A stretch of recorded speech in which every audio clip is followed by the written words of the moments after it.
It's a beauty. It's worth a few bucks too. Black cherry, used in fine furniture. Look how straight the trunk is. A lot of good boards there. And look how it spreads out, like it knows it's a champ.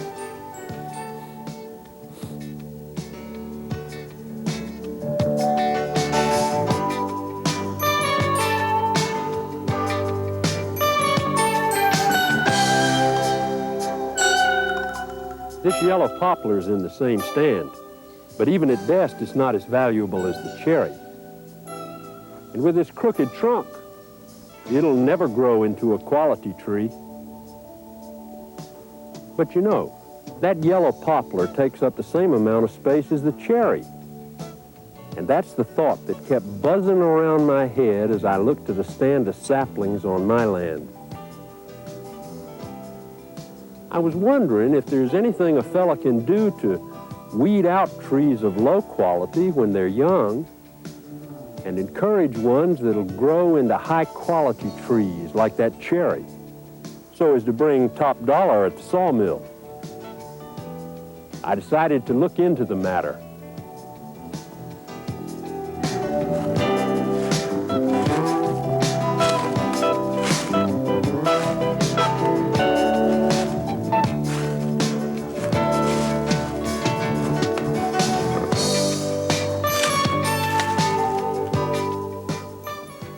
First, I talked with some foresters and read some pamphlets. And I found out that you can do some things, and they do make a difference.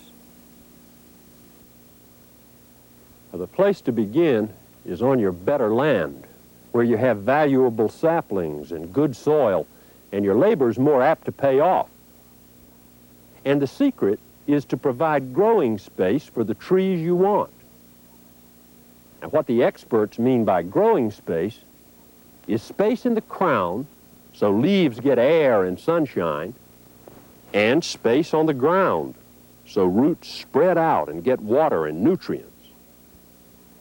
So, the trick is to remove the trees you don't want and make growing space for those you do. Now, this tree is an example of what you want to keep. It's a valuable species. It's healthy and vigorous, has a straight trunk and a good chance of increasing in grade as it grows. Trees are graded for the lumber that comes from the butt log, the lower 17 feet of the trunk, 1 foot of which is the stump. The grade depends on the diameter of the butt log, its straightness and freedom from holes and defects. So, to improve the grade and thus the value of the trees in your woodlot, you need to select the good ones while they're saplings and do a release cutting. That's what foresters call it when you release a desirable tree by cutting away others and giving it more growing space. Look at these young pine trees, trying to grow in the shadow of these hardwoods. The pine will never amount to much unless you remove the hardwood so the pines can have growing space. And these hardwood seedlings can't get the sunlight they need because of the trees that overtop them. If you release them, you increase the growth rate of valuable trees and improve the value of your stand. Oh, I know what you're thinking. You've got the picture and you're ready to start cutting. But what do you take out and what do you leave? Well, before you start, you need to have some guidelines so you'll know what you're looking for. The thing you're after is a desirable codominant tree, one that gets sun on its crown and on part of its sides. Then, just as important, the tree should be a valuable species, the kind that's worth releasing.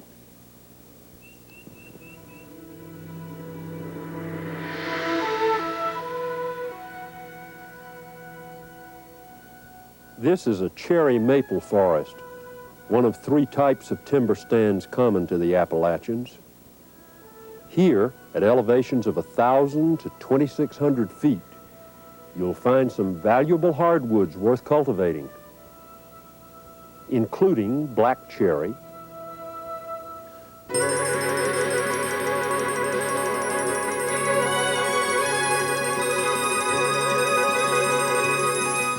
sugar maple,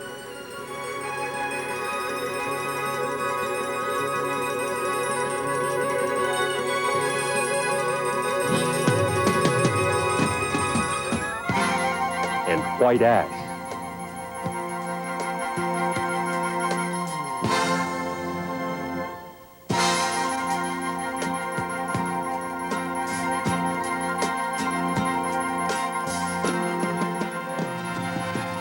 This is an oak hickory stand, found in the Appalachians on dry rocky ridges, deep coves, and well-drained valley floors. Red oak is one of the valuable hardwoods here.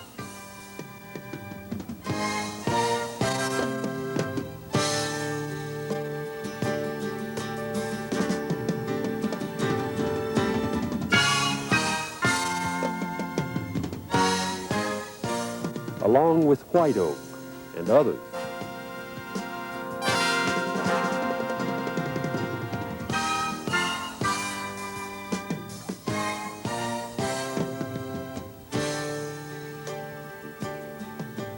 This is a stand of Appalachian mixed hardwoods, found on moist mountain slopes and nearby plateaus. Here you might want to do release cutting to free yellow poplar.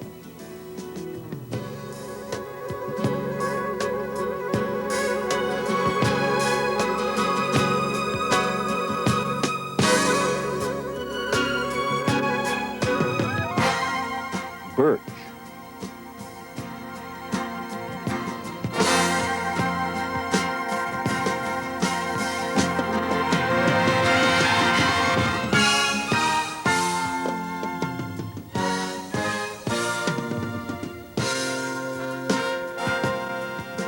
Basswood.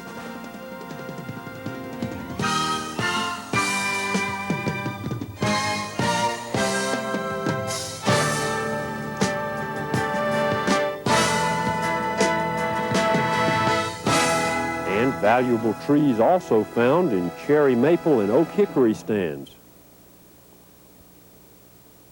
Of course, there are other valuable trees. Your county agent or forester can give you pamphlets to help identify them. So, the first thing you're looking for is a valuable kind of tree. Then, it has to have good form and be of good quality. This red oak has a fork in the butt log which will never grow out. So it'll never increase in grade and should be cut down. And this red oak has a hard crook that'll never grow out, and it'll never increase in grade. This one has a soft crook that might grow out. This scarlet oak is poor in quality. It's covered with limbs, which means the lumber will be full of knots and holes. This tree has a branch that cuts off from the trunk at a sharp angle and will probably develop into a fork in the butt log. These conditions of poor form and quality in the butt log, the first 17 feet of the trunk, greatly lower the value of the tree. A sapling stand usually has a number of trees that grow from sprouts of stumps. And again, you need to choose which to leave and which to cut out. You should leave the best 1 or 2 sprouts closest to the ground and on the uphill side of the stump because they are more firmly attached. Cut the rest. You can tell how firm and healthy they are by grabbing and shaking each one. Fire scars and other wounds open a tree to rot and lower its value. And disease is something else you need to watch for. Cherry with black knot and black birch with nectaria canker should be removed. because trees grow at different rates, you often find that desirable ones are crowded by others. You have to release them so their crowns will grow freely in all directions and they'll develop at a faster rate. Now, what we're aiming for at the time of final harvest, 80 to 100 years down the road, is 50 trees per acre. Foresters call these trees crop trees. And the trick is to select those trees when the stand is 10 to 30 years old. You should have, when possible, about 20 to 35 feet between saplings that you want to encourage, which will give you about 50 up to 100 saplings per acre that are free to grow on all sides of the crown if possible. Sometimes good trees grow close together. It's all right to select both as potential crop trees. So, now you're ready to do a crown-touching release to free the trees that are most valuable so they'll develop faster and you can get them to market quicker. In sapling stands, the first thing you need to do is flag the trees that you want to keep. Select about 100 trees per acre if you can find them, realizing that by the time the stand matures, less than 50 will remain. Hopefully, you will have sold or used the other 50 trees. And remember that a tree's crown should be free to grow. When you see two crowns touching, that's a good sign that one of them needs to go. So far, we've been dealing with sapling stands that don't have older trees left from a previous cutting. But what about saplings that are topped by old cull or wolf trees left from a previous cutting? Culls, trees that have no commercial value, take up valuable growing space. And you find lots of them on woodlots that have never been managed before. One of the best investments you can make is to get rid of a cull and make room for saplings with good potential. The easiest way is to kill it with chemicals or girdle it. Cut around it with a saw or axe 2 to 3 inches deep. Then leave it standing or lying on the ground. Either way, other trees occupy its growing space, and its cavities serve as home for birds and animals. Smaller trees and undesirable ones can be cut out for firewood.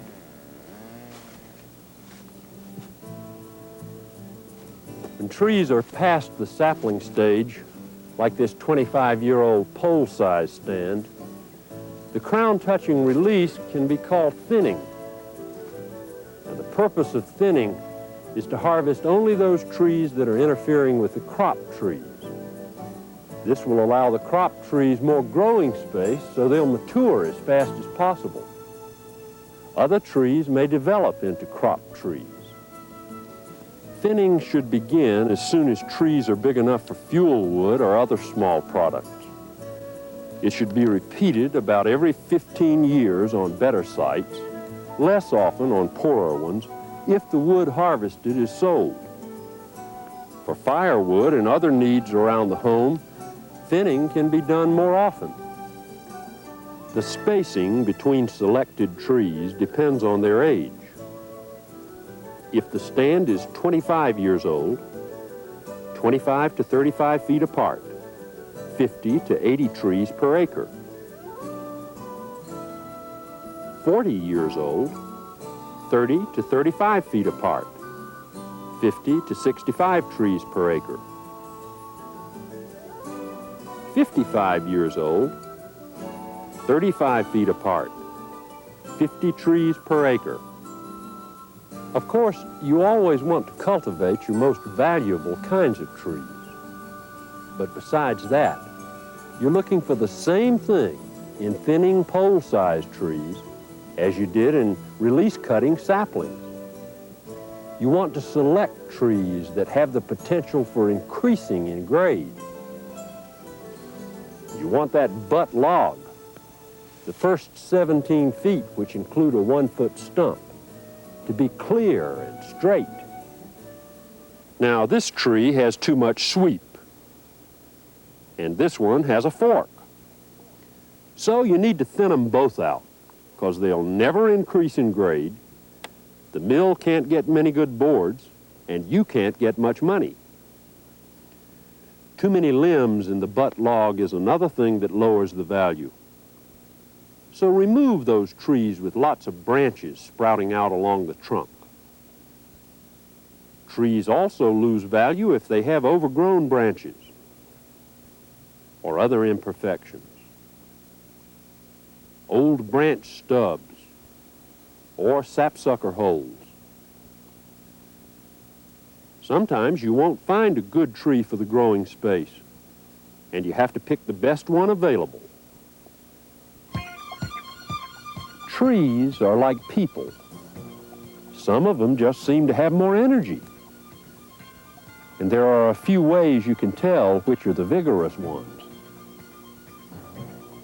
You want to keep those codominant trees that get sun on the crown and down the sides, even if the sides don't get much sun. And remember that some trees, such as sugar maple and red oak, that can grow in shade or partial shade could respond to release. You may want to favor a few of these intermediate trees. But if there are signs of slow growth, dead branches in the upper crown, or decay, these signs tell you that a tree should be removed.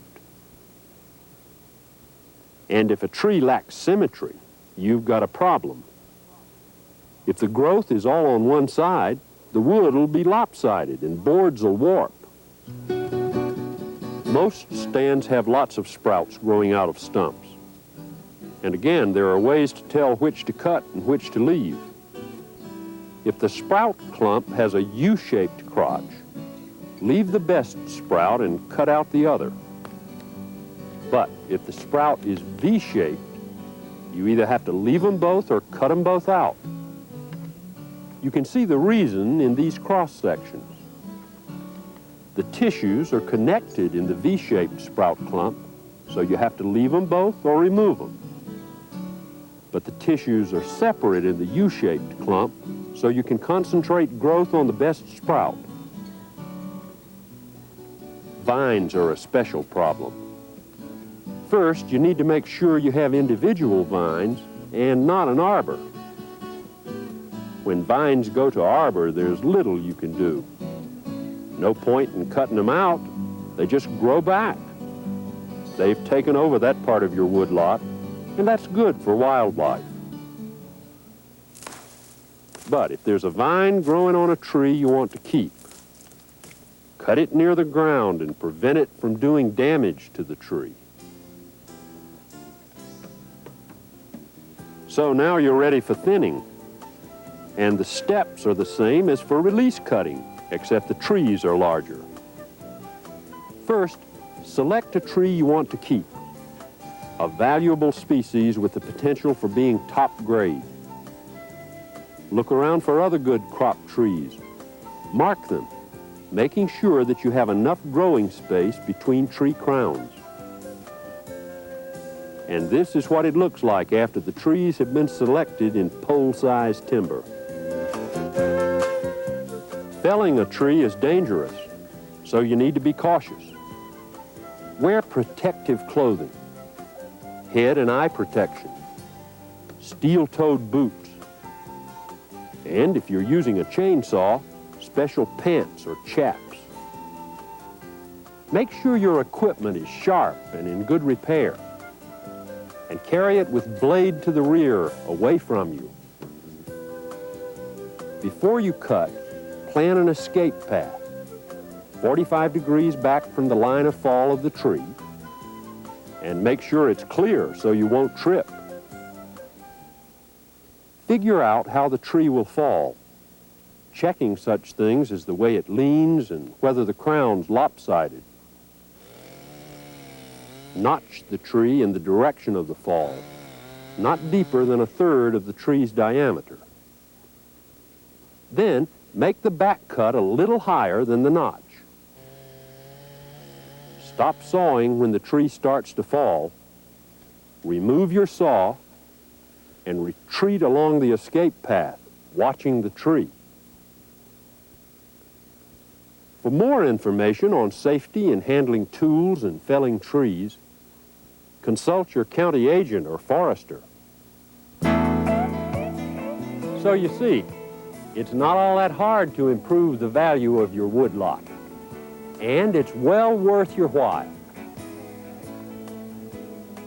Just remember to put your labor on your best land and provide growing space for your best trees.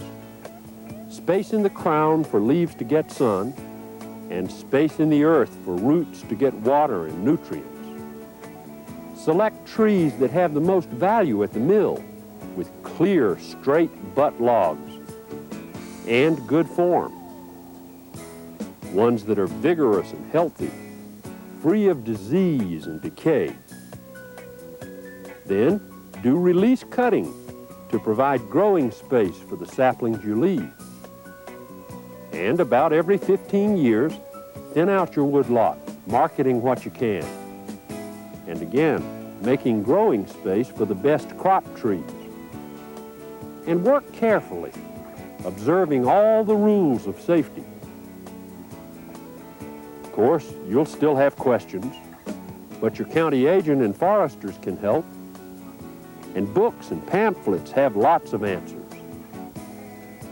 You know, it's a good feeling, doing the right thing to improve your woodlot and watching these beauties take shape and grow into handsome, valuable trees. Yeah, it's a good feeling.